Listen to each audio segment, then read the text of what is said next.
읽겠습니다. 저녁 때 한 노인이 밭에서 일하다가 돌아오니 그 사람은 본래 에브라임 산지 사람으로서 기브아에 거류하는 자요, 그곳 사람들은 베냐민 자손이더라. 노인이 눈을 들어서 성읍 넓은 거리에 나그네가 있는 것을 본지라. 노인이 묻되 그대는 어디로 가며 어디서 왔느냐 하니, 그가 그에게 이르되 우리는 유다 베들레헴에서 에브라임 산지 구석으로 가나이다. 나는 그곳 사람으로서 유다 베들레헴에 갔다가 이제 여호와의 집으로 가는 중인데 나를 자기 집으로 영접하는 사람이 없나이다. 우리에게는 나귀에게 먹일 집과 여물이 있고 나와 당신의 여종과 당신의 종인 우리들과 함께한 청년에게 먹을 양식과 포도주가 있어 무엇이든지 부족함이 없나이다 하는지라. 그 노인이 이르되 그대는 안심하라. 그대의 쓸 것은 모두 내가 담당할 것이니 거리에서는 유숙하지 말라 하고 그를 데리고 자기 집에 들어가서 나귀에게 먹이니 그들이 발을 씻고 먹고 마시니라. 그들이 마음을 즐겁게 할 때에 그 성읍의 불량배들이 그 집을 에워싸고 문을 두들기며 집주인 노인에게 말하여 이르되 내 집에 들어온 사람을 끌어내라. 우리가 그와 관계하리라 하니, 집주인이 그 사람이 그들에게로 나와서 이르되 아니라 내 형제들아 청하노니 이 같은 악행을 저지르지 말라. 이 사람이 내 집에 들어왔으니 이런 망령된 일을 행하지 말라. 보라, 여기 내 처녀 딸과 이 사람의 첩이 있은즉 내가 그들을 끌어내리니 너희가 그들을 욕보이든지 너희 눈에 좋은 대로 행하되 오직 이 사람에게는 이런 망령된 일을 행하지 말라 하나, 무리가 듣지 아니하므로 그 사람이 자기 첩을 붙잡아 그들에게 밖으로 끌어내매 그들이 그 여자와 관계하였고 밤새도록 그 여자를 능욕하다가 새벽 미명에 놓은지라.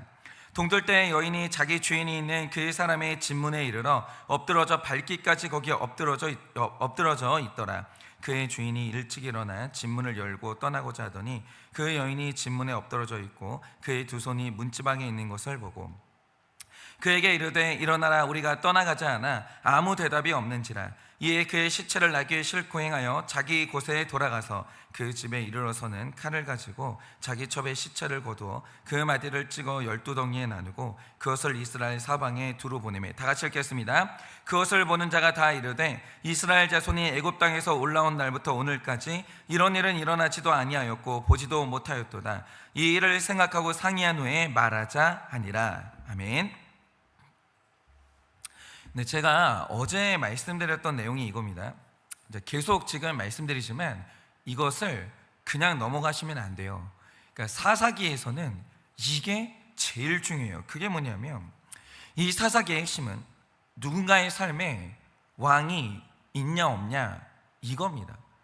그러니까 내가 원하지 않아도, 내가 싫어도, 내 뜻이 아니어도 그 모든 것을 꺾고 나를 선한 길로 이끌어 가줄 수 있는 내 인생의 왕이 있냐? 하나님밖에 없는 거예요. 그 왕은 인간이 아니에요. 그 하나님이 있냐? 이걸 물어보는 거예요.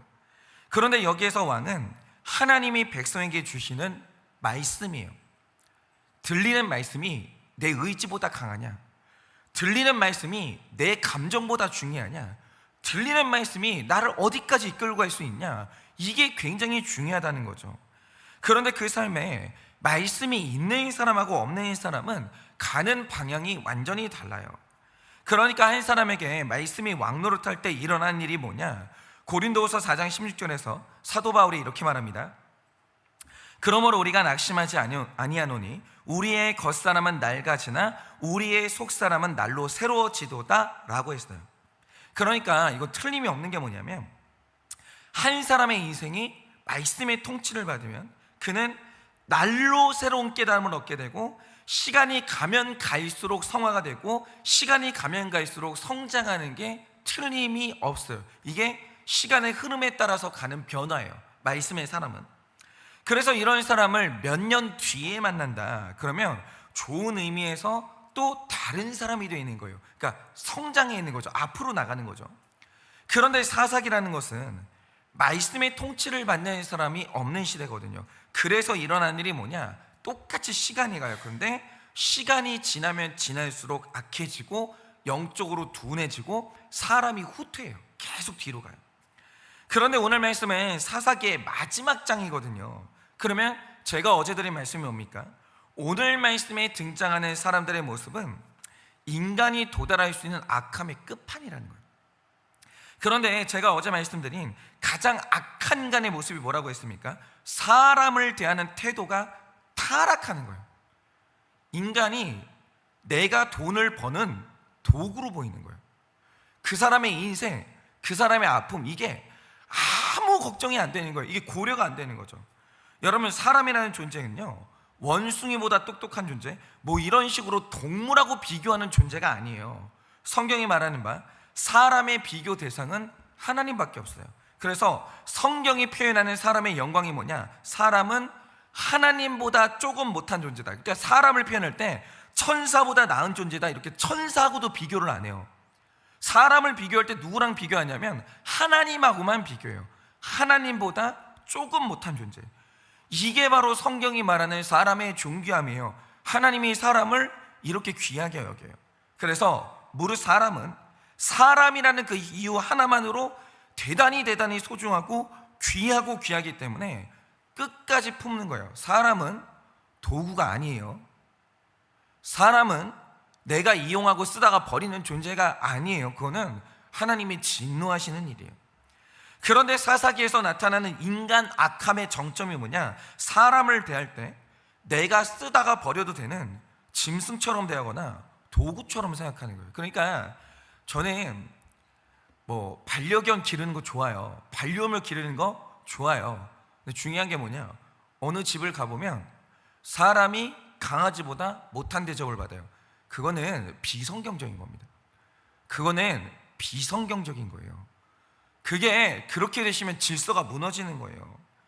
그러니까 이 사사기에 등장하는 모습이 뭐냐면 쓸만하면 영접하고 쓸모없으면 영접하지 않는 지독한 사람을 향한 차별의 죄가 나타나는 거예요.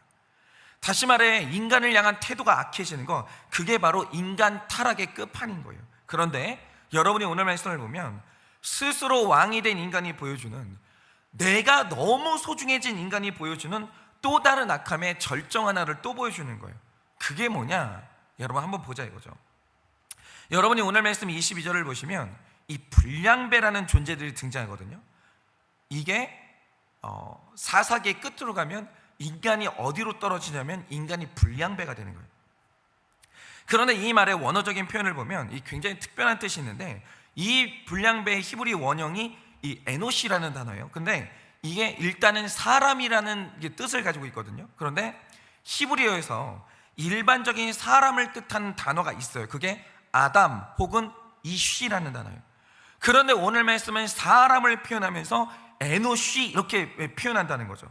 그러면 이 에노시의 뜻이 뭐냐? 사람이 맞아요. 맞기는 맞는데 이건 그냥 일반적인 사람을 뜻하는 게 아니라 하나님에게서 완벽히 끊어진 인간, 불결하고 더러운 인간, 이런 식으로 선하신 하나님의 형상이 완전히 손상됐을 때 이런 사람을 뜻하는 표현이 뭐냐? 그게 바로 에노시예요. 그러니까 이 에노시는 대단히 부정적인 단어죠. 인간인데 짐승처럼 돼버린 인간을 뜻하는 게 에노시예요.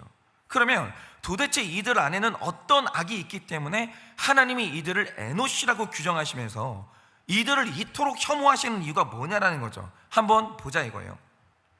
오늘 말씀은 어제 말씀과 이어서 좀 묵상을 해야 되는데, 어제 말씀의 가장 마지막 내용이 뭐였습니까? 한 레위인의 첩이 행음을 한 다음에 자기 친정 아버지의 집으로 도망갔어요. 그러자 이 레위인이 자기 아내를 데리러 에브라임 자기 집에서 유다 베들레헴까지 갔어요. 그리고 마침내 이제 아내를 찾아서 본인의 집으로 지금 돌아가는 중이에요. 그런데 이제 돌아가는 와중에 밤이 깊어가지고 더 이상 갈 수가 없게 된 거예요. 그때 레위인의 이 일행이 마침 이 베냐민의 기브아에 도착을 했어요. 그런데 여기에서 이 당시의 관행과 또 맞지 않는 일이 벌어지는 거예요. 그게 뭐냐? 당시 중동 지역에서는 믿는 자나 믿지 않는 자를 막론하고 온 지역에서 통하던 일반적인 미덕이 있었어요. 그게 뭐냐?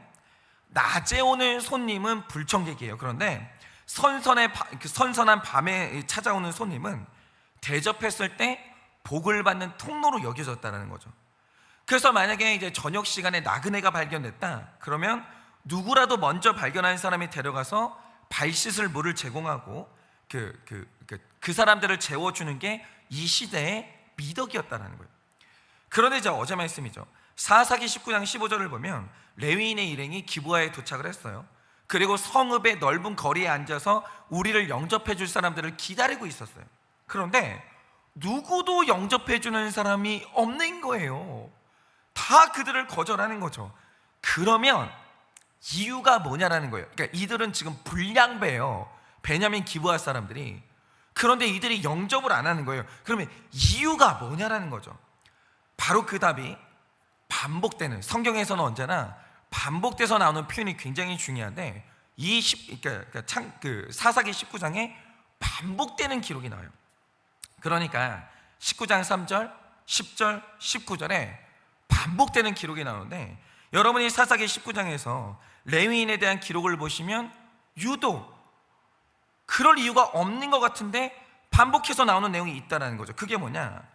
레위인이 가지고 있는 재산을 반복적으로 기록을 해요.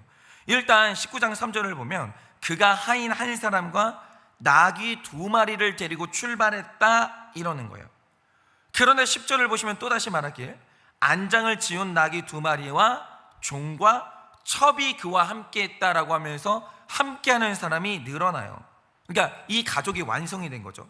그리고 오늘 말씀 19절을 보시면 그가 나귀들과 종과 첩을 거느렸는데 심지어 많은 음식과 포도주까지 준비했다, 거듭거듭 얘기하는데 점점 이게 늘어나는 거예요. 그런데 19절 후반부를 보시면 레위인이 자기가 가진 재산을 설명하면서 가장 마지막에 하는 표현이 뭐냐?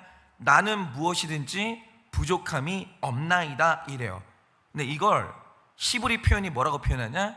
이걸 샬롬이라고 하는 거예요. 그런데 이 사람이 이제 완벽한 샬롬을 누렸어요. 잃어버렸던 첩도 되찾았어요. 나는 먹을 것도 많아요. 남들이 볼 때 나는 완벽한 샬롬을 구축한 거예요. 그런데 이걸 기브아 사람들 입장에서 생각을 해볼게요. 어느 날 우리 동네에 낯선 외지인이 등장을 했어요. 그냥 오는 게 아니라 비싼 나귀 2마리에 젊고 예쁜 첩에 시중 드는 종을 거느리고 우리 동네에 나타난 거예요. 그러면 그 속사정이 어떻든지 간에 그 겉모습이 완벽한 샬롬을 누리고 있는 거예요. 그런데 주목할 건 뭐냐? 샬롬을 누리는 이 사람이 불량배들이 살고 있는 베냐민 기브아에 들어왔다는 거죠. 그런데 아무도 영접해주는 사람이 없는 거예요. 이유가 뭐냐? 이 불량배들은 가지고 있는 마음이 있는데 타인의 샬롬을 보는 게 나에게 고통이었던 거예요. 그래서 영접할 수가 없는 거예요, 샬롬을 누리고 있는 사람을. 그런데 성경이 이 사람들을 뭐라고 부르냐? 에노시, 다시 말해서 불량배다 이러는 거예요. 그러니까 이들이 이게 나그네를 영접하지 못한 이유가 뭐냐면 나그네인데 나보다 잘난 거예요. 영접을 못 하겠는 거예요. 그러니까 하나님이 혐오하시는 이 불량배들은 다른 사람의 샬롬을 보면 배가 아프기 시작해요. 마음이 꼬여버리는 거예요. 그런데 이 고통이 치유되는 유일한 방법은 딱 하나밖에 없어요. 그게 뭐냐? 이들의 샬롬이 깨져야 되는 거예요. 그러면 나의 샬롬이 회복이 되는 거죠. 그런데 그들의 샬롬이 충만하다, 그러면 내 샬롬이 깨지는 거예요. 그러니 이들이 레위인의 가정을 영접하지 않은 이유가 뭐냐? 이 가정이 길가에서 유숙하면서 추위의 고통을 받으면 그 많은 재산이 소용이 없잖아요. 샬롬이 깨질 거 아니에요. 그러면 그 광경을 보는 나는 그 사람들만큼 재산이 없는 나에 대해서 위로를 받는 거예요. 그래, 나는 그래도 이 추운 밤에 몸을 녹일 집이라도 있지, 내가 저 사람들보다 못하지 않지, 그러면서 그들의 샬롬이 깨지는 걸 봐야 내 샬롬이 회복이 되는 거예요. 그리고 또 레위인 가정의 몸이 힘들어지다 보면 부부싸움을 하겠죠. 그러니까 막 젊고 예쁜 첩을 거느리고 있는데 뭐 부러워 죽겠는데 저 사람들이 부부싸움을 막 하는 거예요. 그러면 그게 또 내 마음에 샬롬이 되는 거예요. 비록 우리 가정에 가진 것은 없어도 내 남편이 저 사람만큼 부자는 아니에요, 내 아내가 저 아내만큼 그렇게 예쁘진 않아도 우리는 이렇게 화목하지 않냐? 그러니 불량배가 돼버린 베냐민 사람들은 샬롬을 누리는 레위인 이 가정을 영접하지 않은 거예요. 왜? 그들의 샬롬이 깨져야 내 샬롬이 회복되거든요. 그런데 이제 이러려고 했는데 열받는 일이 일어나요. 그게 뭐냐? 17절을 보면 갑자기 한 노인이 등장을 하는데 이 사람이 하필이면 레위인과 출신이 같은 에브라임 사람이에요. 근데 무슨 이유인지 몰라도 이 노인이 에브라임 사람인데 베냐민의 땅과 집이 있었던 거예요. 그런데 이 노인이 아무에게도 영접받지 못하는 레위인 가정을 만난 거죠. 그러자 20절에서 이 노인이 하는 말이 뭐냐? 그대는 안심하라 이래요.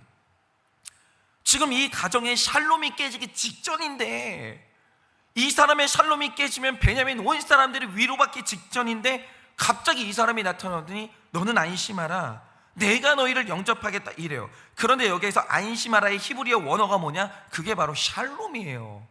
내가 너의 샬롬을 지켜주겠다라는 거예요. 그래서 21절 22절을 보면 이 레위인 가족이 노인의 집에 들어가서 발을 씻고 먹고 마시는데 22절을 보면 그들의 마음이 즐거웠다 이래요. 샬롬이 충만한 거예요. 재산도 많아요, 아내도 젊고 예뻐요, 종도 있어요. 근데 심지어 행복하기까지 해요. 샬롬이 완전히 충만한 거죠. 그런데 이 불량배들의 특징이 뭐냐? 그걸 보고 있는데 원통에서 살 수가 없는 거예요. 뭐야, 인생 왜 이렇게 불공평해? 돈도 많아, 저 집은 아내도 예뻐, 젊어요, 종도 있어, 심지어는 가축도 많아. 그런데 행복하기까지 해? 인생 이렇게 불공평해도 되는 거야? 마음이 꼬여가지고 살 수가 없는 거예요. 근데 저는 이게 이 시대가 불행한 이유가 뭐냐면 이 불량배들이 충만하기 때문이에요. 진짜 여러분이 만약에 자녀들의 행복을 원하시면 그 인스타그램 못하게 하셔야 돼요. 어릴 때 못하게 하셔야 돼요. 여러분, 우리가 인스타를 막 봐요. SNS를 막 본다라는 거죠. 왜 보는 줄 아십니까? 그거 보면은 불행으로 직행하는 거예요. 왜 그러냐? 이 시대의 사람들이 인스타그램에 자기 모습을 올리는데 이게 완벽한 샬롬이에요. 오늘이 내가 결혼 기념일이에요. 근데 우리 남편이 나를 야경이 좋고 음식이 맛있는 비싼 식당에 데려왔어요. 거기다가 꽃다발까지 줘요. 목걸이 선물도 줘요. 사랑한다고 말해주는 거예요. 그러면서 인스타에다 그걸 다 찍어요. 그리고 정말 완벽한 하루, 자기야 사랑해, 이 결혼이 내 인생 최고의 선택이야, 이걸 올려요. 다 이런 거 올려요. 그리고 어떤 사람을 보면 이 더운 여름에 어디 외국에 갔나 봐요. 자기가 수영복을 입은 이렇게 뒷모습을 딱 찍은 다음에 에메랄드빛 바다와 와인과 여유를 즐기는 나의 휴식. 그래, 인생 뭐 있어? 이렇게 사는 거야. 나는 나를 사랑해, 인생 너무 좋아. 이런 식으로 완벽한 샬롬을 계속 올리는 거예요. 저희 봐 인스타그램에다가. 그러면 그 지인들과 이렇게 모르는 사람들이 와가지고 그걸 구경을 하거든요. 그러면 이 시대에 완벽한 남의 샬롬을 보내는 사람들의 마음이 뭘까요? 정말 네가 잘 돼서 좋다, 너의 샬롬을 보니까 나까지 힐링된다, 이런 마음으로 볼까요? 아니요. 나는 결혼 기념일에도 결혼 기념일인 줄도 모르고 라면이나 끓여달라고 하는 정신 나간 남편하고 살고 있는데, 너는 기가 막히게 좋은 남편과 살면서 완벽한 샬롬을 누리는구나. 나는 이 찜통 더위에 땀 뻘뻘 흘리면서 일하고 있는데 너는 그 좋은 나라에 가서 여유를 즐기고 있구나. 내 인생은 이게 뭔가? 너는 나보다 뭐가 잘나서 그런 인생을 사나? 라고 하면서 지금 우리 모두가 다 심사가 뒤틀리고 있는, 원통해가지고 살 수가 없는 거예요. 열등감에 빠지고 질투가 불타오르는 거예요. 그러니까 너의 샬롬이 나를 너무 고통스럽게 하는 거예요. 그런데 제가 방금 전에 말씀드렸듯이 이 불량배들은 남의 샬롬이 나의 고통이 되는 사람들인데, 이 고통이 치유받고 나의 샬롬이 회복되는 방법이 딱 하나밖에 없어요. 그게 뭐냐? 자, 22절 말씀을 보면 레위인의 가족이 좋은 사람 만나서 완벽한 샬롬을 누리고 있어요. 그런데 그때 이 성읍의 불량배들이 그 집을 둘러쌉니다. 그리고 문을 두들기는 거예요. 그리고 그 집에 있는 첩을 학대한 다음에 죽이거든요. 그런데 단순히 이게 성욕 때문에 이런 게 아니에요. 이 행동의 본질이 뭐냐? 남이 누리는 샬롬을 깨지 않으면 내 샬롬이 회복될 수가 없는 거예요. 그래서 네가 누리는 샬롬을 깨고 싶은 거예요. 그러니까 너의 샬롬이 깨지지 않으면 나의 이 꼬인 마음, 열등감, 질투가 치유받을 길이 없거든요. 그러니 오늘 나의 회복을 위해서 그들의 이 샬롬을 깨기 시작합니다. 그런데 바로 이게 사사시대에 등장한 불량배들의 특징인 거예요. 그러니까 왜 그런 사람들 있잖아요. 이렇게 뭐 우리 자녀는 뭐 아직 나이가 차는데 결혼을 못 하고 있어요. 그런데 우리 친척 집에 어떤 애가 막 이렇게 겉으로 보면 그래요. 막 너무 좋은 남자, 너무 좋은 여자랑 막 결혼하면서 막 행복해지는 거예요. 못 살거든요. 불량배들은 어떻게 하냐? 조용히 가가지고 혼수가 이게 다야. 누가 혼수를 요즘에 이렇게 이거 있잖아 언니, 이거 저 집에서 언니네 집을 무시하는 거야. 의도가 뭐예요? 아니 그런 말을 하는 의도가 뭐냐고요 도대체. 이게 뭐냐면 생각해줘서 하는 말이 아니라 네가 무시당하지 않았으면 좋겠다 이런 마음에서 하는 게 아니라 내가 너무 괴로우니까 네 샬롬을 깨고 싶은 거예요. 이런 불량배들이 우리 삶에 얼마나 많은지를 몰라요. 그런데 제가 이 말씀을 묵상하면서 이 말씀이 저를 너무 찌르고 아프게 하는 거예요. 왜냐, 제가 자주 말씀드리지만 저는 제 인생에서 제일 중요하고 큰 저의 사연이 뭐냐면 나는 작고 가난한 목회자 자녀다. 이게 제 인생의 굉장히 중요한 스토리예요. 그런데 이게 왜 고통이 됐냐면 이런 거예요. 작은 교회가 왜 작아요? 아무리 전도를 해도 새로 등록하는 사람은 없는데 있었던 사람들이 자꾸 떠나는 거예요. 그런데 이러면 성도님들이 패배감에 휩싸이면서 사기가 딱 꺾여요. 교회 분위기가 진짜 안 좋아지거든요. 그러니까 샬롬이 다 깨지는 거예요. 샬롬이 깨져요. 저는 막 샬롬이 없는 교회 생활이 너무 힘들었던 거예요. 그런데 내가 샬롬이 없는 삶을 살고 있을 때 가장 고통이 되는 존재가 누구겠어요? 바로 부흥하는 대형교회예요. 그 교회 이야기를 들어보면 되는 일밖에 없고 기적이 일어났다고 하고 성도님들이 자기 교회 자랑, 자기 목사님 자랑을 그렇게 하는데 나에게는 없는 샬롬이 그들에게 그렇게 충만한 거예요. 우리 교회는 없는데. 그런데 이 타인의 샬롬이 제 가슴을 후벼 파버리는 거예요. 이게 나에게 너무 고통인 거예요. 그런데 제가 이 고통을 치유받는 때가 언제냐? 어느 날 나에게 열등감을 줬던 대형교회 성도를 만났어요. 그런데 그 성도가 자기 교회 욕을 그렇게 하는 거예요. 막 이러는 거죠. 사실 대형교회가 겉으로만 좋지 너무 커서 나는 소속감도 없고 담임 목사님을 만날 방법도 없고 이것도 문제고 저것도 문제야 이러면서 그 교회에 좋은 게 얼마나 많겠어요. 교회가 성장하는 건 다 이유가 있는 거예요. 좋은 게 있으니까 성장을 하는 거예요. 그런데 이 성도님이 나한테 와가지고 뭐가 이제 꼬였는지 그 교회 안 좋은 것만 골라서 말하는 거예요. 나쁜 것만 말하는 거죠. 그러면 저는 그 말을 듣는 게 음악 소리 듣는 것 같은 거예요. 그래, 대형교회가 겉으로만 좋지 속에는 알맹이도 없고 샬롬도 없구나, 이 생각이 들면서 그게 대형교회를 다니면서 샬롬이 없는 그 사람의 모습이 나한테는 너무 위로가 되는 거예요. 그런데 그러다가 간혹 어떤 대형교회에 문제가 생기면서 이 교회에 샬롬이 깨진다? 그러면 안타까운 척을 하죠. 저는 그게 너무 기쁜 거예요. 너무 위로가 되는 거예요. 그런데 오늘 말씀이 말하는 게 뭐냐? 제가 불량배라는 거예요. 네가 불량배다. 주님의 몸된 교회가 깨지는데, 남의 가정이 깨지면서 피눈물을 흘리는데 너는 마음에 샬롬이 찾아오냐? 네가 불량배라는 거예요. 네가 불량배. 네 마음에 말씀이 있냐 이거예요. 네 마음에 하나님의 사랑이 있냐 이거예요. 네 마음에 성령이 있냐 이거예요. 성령이 있으면 남의 샬롬이 깨지는데 네 샬롬이 회복되는 이런 마귀 같은 마음은 있을 수가 없다라는 거예요. 남의 샬롬이 나의 고통이 되고 그 샬롬이 깨질 때 내가 위로받는 이 병든 마음의 소유자가 누구냐? 그게 바로 저라는 거예요. 그러니까 이 사사기는 남의 이야기가 아니에요. 제 이야기예요. 그런데 이런 불량배가 한 교회 담임 목사가 돼서 목회를 하고 있으니 그 교회가 건강해지겠냐 이거예요.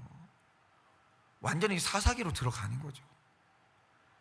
정말 제 인생에 이 어둠이 떠나가고 우리 교회 성도님들이 아름다운 부흥을 누리고 은혜를 받으려면 이 불량배가 멀리 쫓겨나야 되는 거예요. 도대체 이런 마음을 가지고 어떻게 사람이 사람을 섬기냐고요.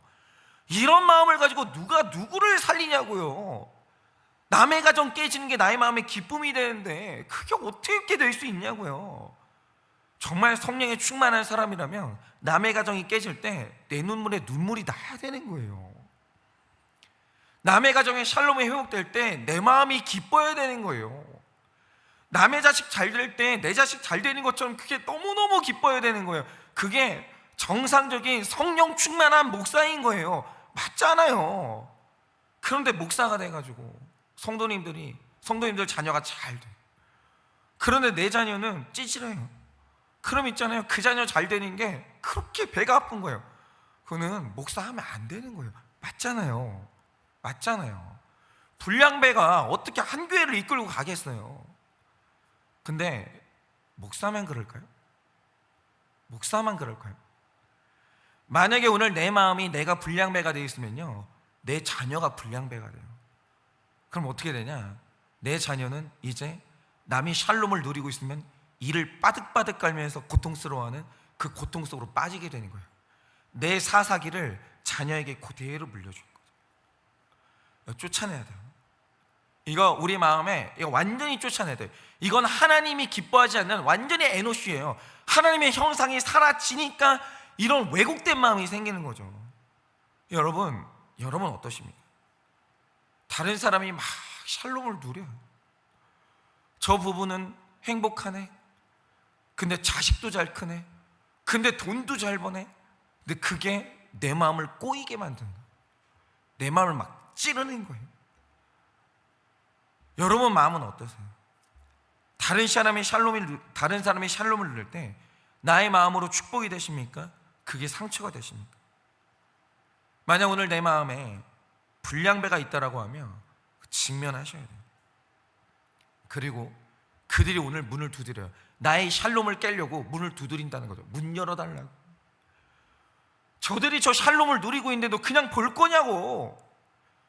인생이 이래서 되는 거냐고. 하나님이 이래도 되는 거냐고. 너 저 그냥 놔두면 안 된다고. 오늘 너도 불행해져야 된다고. 이러면서 오늘 불량배들이 우리의 마음을 두드리는 거예요. 문을 열어달라고. 절대로 문 열어주시면 안 돼요. 절대로. 그리고 떠나라고 해야 돼요. 떠나라고.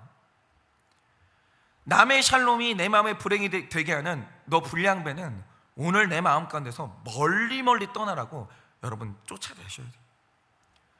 그리고 오늘 억지로라도 그들의 축복을 축하해주고 여러분 그들을 위해서 축복해야 돼요. 그들이 잘 되는 것을 억지로라도 박수를 쳐야 돼요. 왜냐? 그때 하나님께서 그 샬롬이 나의 샬롬이 되게 하시는 거예요. 나중에 보세요. 이들이 그렇게 불량배로 살았죠. 베냐민 지파가 어떻게 될까요? 나중에 멸족 직전까지 가요. 멸족 직전까지. 여러분 속지 마세요. 남의 샬롬이 깨지는 게 내 행복이 되시면 안 돼요. 여러분 그거 막으세요. 쫓아내세요. 그래서 언젠가 남에게 축복해준 그 샬롬이 나에게 돌아오는 놀라운 역사를 경험하시기를 예수님의 이름으로 축원합니다. 이 시간에 제가 기도하고 축도함으로 예배를 마치겠습니다. 기도하겠습니다.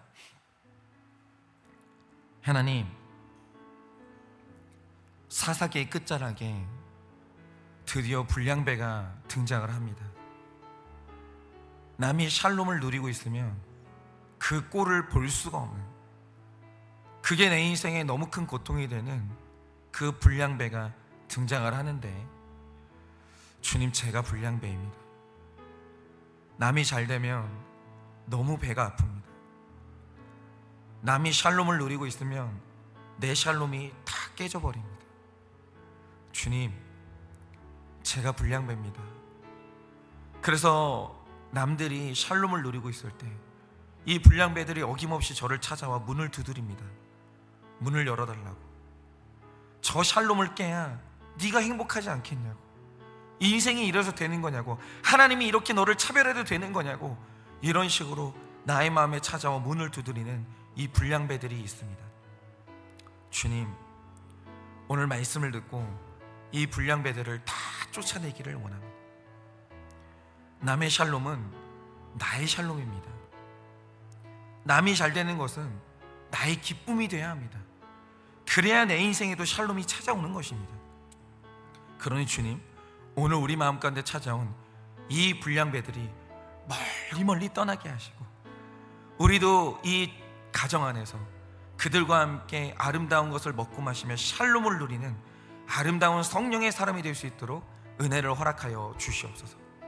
지금은 우리 주 예수 그리스도의 은혜와 하나님 아버지의 그 크신 사랑과 성령님의 위로하시고 교통하여 주시는 그 역사하심이 오늘도 남의 샬롬이 나의 샬롬이 되어 그들에게 빌어준 축복이 나의 축복이 되기를 원하는 사랑하는 모든 주의 종들의 머리 위에 지금으로부터 영원 무궁토록 함께 있을지어다.